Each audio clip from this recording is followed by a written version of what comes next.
next year. Not that we're counting, No. but I love the fact that it's in my neighborhood. So it is Father's Day, so I noticed that the steaks and the pork chops and everything's on sale because of the big, of course, barbecue potential for tomorrow. So we're doing pork chops. Right, it's a great alternative to steak, and it's something that a lot of people don't do because they fear that pork chops are going to be a little bit too dry or they're going to be a little bit too chewy. I'm going to tell you how to make the perfect pork chop for your dad this weekend. Okay. So we're going to start with picking a good pork chop. Obviously, you can pick one without bones, but I recommend the ones with bones in them. One, the bones are insulating, so it helps to prevent them from getting overcooked. And also they have connective tissue that add a lot of flavor and a lot of juiciness to your final pork chop. Something nice and thick too. People think thin is gonna be less likely to overcook.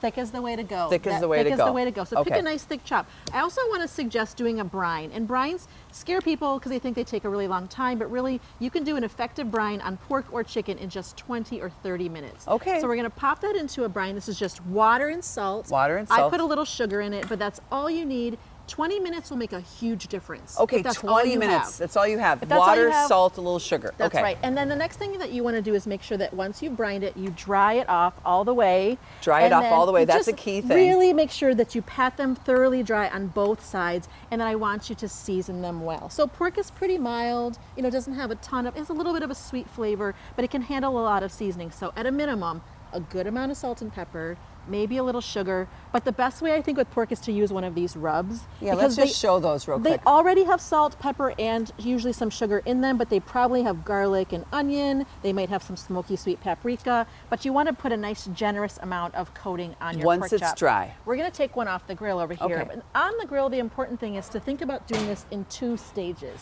So you're first going to want to get the grill marks set, set the exterior texture of the pork chop.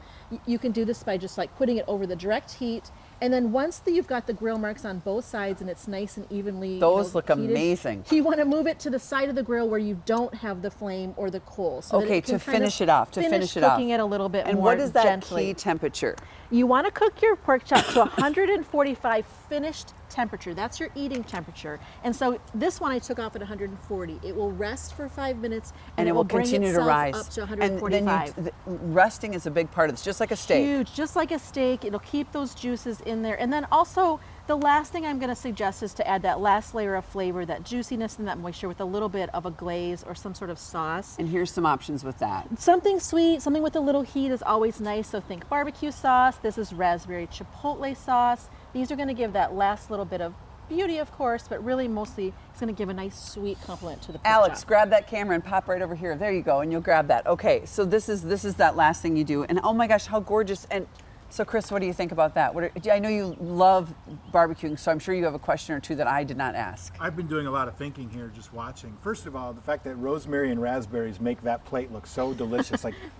Talk about an immediate improvement. Second of all, you sear high, And then you move finish it over low. and let it cook.